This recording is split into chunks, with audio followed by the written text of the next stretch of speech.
ഹായ്ഡാ മക്കളെ, നിങ്ങളുടെ ശ്രീലക്ഷ്മി ബസാണ്. നമ്മൾ എല്ലാവരും കാത്തിരുന്ന നമ്മുടെ ആനുവൽ എക്സാമിൻ്റെ ടൈം ടേബിൾ വന്നിട്ടുണ്ട്. ടൈം ടേബിൾ എടുത്ത് നോക്കുകയാണെങ്കിൽ കുറച്ച് ടൈറ്റ് ഷെഡ്യൂളാണ്. കാരണം നമ്മുടെ എക്സാംസിൻ്റെ ഇടയിൽ നമുക്ക് ഗ്യാപ്പുകളോ ലീവുകളോ ഒന്നുമില്ല. അടുത്തടുത്താണ് എക്സാം വരുന്നത്.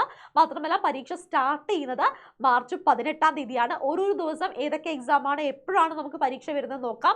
18-ാം തീയതി, അതായത് തിങ്കളാഴ്ച ഫസ്റ്റ് പരീക്ഷ എന്ന് പറയുന്നത് മലയാളം സെക്കൻഡ് ആണ്. ഉച്ചക്കാണ് നമുക്ക് എക്സാം വരുന്നത്. 1:30 മുതൽക്ക് 3:45 വരെ. രണ്ടാമത്തെ പരീക്ഷ എന്ന് പറയുന്നത് 19-ാം തീയതി 1:30 മുതൽക്ക് 3:45 വരെ ഇംഗ്ലീഷ് ആണ് നമുക്കുള്ളത്. ഇനി 20-ാം തീയതി നമുക്ക് തൊട്ടടുത്ത ദിവസം തന്നെ എന്താ പറയുക, ബുധനാഴ്ച 1:30 മുതൽക്ക് 3:45 വരെ മലയാളം ഫസ്റ്റ്, അറബിക്, സംസ്കൃതം, ഉറുദു എന്നുള്ള സബ്ജക്റ്റുകളാണ് പരീക്ഷയ്ക്ക് വരുന്നത്. 21-ാം തീയതി വ്യാഴാഴ്ച 1:30 മുതൽക്ക് 3:45 വരെ കലാകായിക പ്രവൃത്തി പരിചയം എന്ന് പറയുന്ന ഒരു സബ്ജക്റ്റിൽ നിന്നാണ് നമുക്ക് എക്സാം വരുന്നത്. ഇനി അടുത്ത ദിവസം, തൊട്ടടുത്ത ദിവസം തന്നെയാണ് 22-ാം തീയതി. നിങ്ങൾ ടൈം ടേബിൾ എടുത്ത് നോക്കിയാൽ നമുക്ക് കാണാം, നമുക്ക് ഒരു ദിവസം പോലും നമുക്ക് എന്തില്ല, എക്സാമിൻ്റെ ഇടയിൽ ലീവ് ഇല്ല. 18, 19, 20, 21, 22, 23, 24 ഞായറാഴ്ച ആയതുകൊണ്ട് മാത്രം 24 നമുക്ക് ലീവ് ഉണ്ട്. 25, 26 നമുക്ക് എന്താണ്, എക്സാമുകളാണ്. അപ്പോൾ നമ്മുടെ മുന്നിൽ എന്താണ്, എക്സാമിൻ്റെ ഇടയിൽ നമുക്ക് പഠിക്കാനുള്ള സമയവും കാര്യങ്ങളും ഇല്ല. നിങ്ങൾ എന്ത് ചെയ്യണം, എങ്ങനെ പഠിക്കണം എന്നുള്ളത് പറഞ്ഞു തരാം. അപ്പോൾ നമ്മൾ 22-ാം തീയതി വെള്ളിയാഴ്ച വരുന്ന എക്സാം 2 മണിക്കാണ്. എല്ലാവരും ശ്രദ്ധിക്കുക, ടൈമിൽ വ്യത്യാസമുണ്ട്. വെള്ളിയാഴ്ച ആയതുകൊണ്ട് 2 മണി മുതൽ 4:15 വരെ നമുക്ക് എക്സാം ഉണ്ട്. ഹിന്ദി പരീക്ഷയാണ് അന്ന് വരുന്നത്. 23-ാം തീയതി ശനിയാഴ്ചയും നമുക്ക് എന്ത് തന്നിട്ടുണ്ട്, ടൈം ടേബിളിൽ നമുക്ക് പരീക്ഷയുണ്ട്. ശനിയാഴ്ചയും എക്സാം നടക്കുന്നുണ്ട്. അടിസ്ഥാന ശാസ്ത്രമാണ്, ബേസിക് സയൻസ് ആണ് നമുക്ക് പരീക്ഷ വരുന്നത്. 1:30 മുതൽക്ക് 3:45 വരെയാണ് ശനിയാഴ്ച. 2 മണിയല്ല, 1:30ക്കാണ് എക്സാം സ്റ്റാർട്ട് ചെയ്യുന്നത്.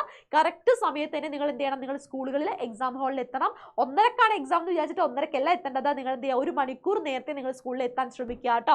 ഇനി അടുത്തത് 25-ാം തീയതി ഞായറാഴ്ച ഒരു ദിവസം മാത്രമേ നമുക്ക് ലീവ് ഉള്ളൂ. പിന്നെ തിങ്കളാഴ്ച 25-ാം തീയതി 1:30 മുതൽക്ക് 3:45 വരെ നമുക്ക് ഏതാണ്, ഗണിതമാണ്, മാത്തമാറ്റിക്സ് ആണ്. മാത്സ് പഠിക്കാൻ ഒരു ദിവസം മാത്രമേ നമുക്ക് ഞായറാഴ്ച കിട്ടിയിട്ടുള്ളൂ. ഇനി 26-ാം തീയതി 1:30 മുതൽക്ക് 3:45 വരെ നമുക്ക് സാമൂഹ്യ ശാസ്ത്രം അഥവാ സോഷ്യൽ സയൻസ് ആണ്. അപ്പം ഞാൻ പറഞ്ഞു, നമ്മളുടെ എക്സാംസിൻ്റെ ഇടയിൽ ലീവ് ഇല്ലാത്തത് കൊണ്ട് തന്നെ നമ്മൾ എന്താണ് ചെയ്യേണ്ടത്, ഇപ്പം മുതൽക്ക് തന്നെ നമ്മൾ എക്സാമിന് വേണ്ടി നമ്മൾ പ്രിപ്പയർ ചെയ്യണം, നമ്മൾ പഠിക്കണം. നമ്മുടെ മുന്നിലുള്ള സമയം എന്ന് പറയുന്നത് വളരെ നിർണായകമായ സമയമാണ്. വളരെ ചുരുങ്ങിയ സമയം മാത്രമേ ഉള്ളൂ. ആ സമയം നിങ്ങൾ മാക്സിമം നന്നായിട്ട് യൂട്ടിലൈസ് ചെയ്യുക. ഓക്കെ, ഇനി എക്സാം ആയിട്ട് ഞാൻ പഠിക്കാം, എക്സാം ആവട്ടെ, എക്സാമിൻ്റെ 2 ദിവസം മുന്നേ മുതൽക്ക് പഠിക്കാമെന്ന് പറഞ്ഞാൽ നമുക്ക് പഠിച്ചു തീർക്കാൻ സാധിക്കില്ല. പഠിക്കാൻ ഒരുപാടുണ്ട്. 7-ാം ക്ലാസ്സിനെ സംബന്ധിച്ചിടത്തോളം ആ ക്ലാസ്, നിങ്ങൾ കുഞ്ഞു മക്കളാണല്ലേ, നിങ്ങൾക്ക് പഠിക്കാനും മനസ്സിലാക്കാനുള്ള കാര്യങ്ങൾ കുറച്ചധികമുണ്ട്. അപ്പോൾ നിങ്ങൾ എന്ത് ചെയ്യുക, ഇപ്പം മുതൽക്കേ നിങ്ങൾ, അല്ലെങ്കിൽ നാളെ വേണ്ട, ഇപ്പം മുതൽക്കേ നിങ്ങൾ എന്ത് ചെയ്യുക, പഠിക്കാൻ വേണ്ടി ശ്രമിക്കുക. ടൈം ടേബിളിൽ കറക്റ്റ് ധാരണ ഉണ്ടായിരിക്കണം.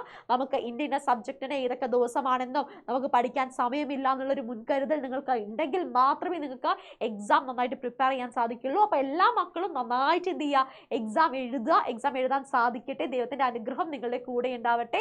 ദൈവത്തിൻ്റെ അനുഗ്രഹം മാത്രമല്ല, നമ്മൾ ചെയ്യേണ്ടത് നമ്മൾ ചെയ്തേ പറ്റൂ. നമ്മൾ പഠിക്കേണ്ട ഭാഗങ്ങൾ നമ്മൾ പഠിച്ച് തീർത്തേ പറ്റൂ. സോ മാർച്ച് 18-നാണ് നമുക്ക് പരീക്ഷ സ്റ്റാർട്ട് ചെയ്യുന്നത്. അതുവരെ നിങ്ങൾക്ക് സമയമുണ്ട്. ആ സമയങ്ങൾ നിങ്ങൾ മാക്സിമം നിങ്ങൾ യൂട്ടിലൈസ് ചെയ്യുക. അപ്പോൾ എല്ലാ മക്കൾക്കും all the very best. Exam നന്നായിട്ട് എഴുതാൻ സാധിക്കട്ടെ. ബൈ.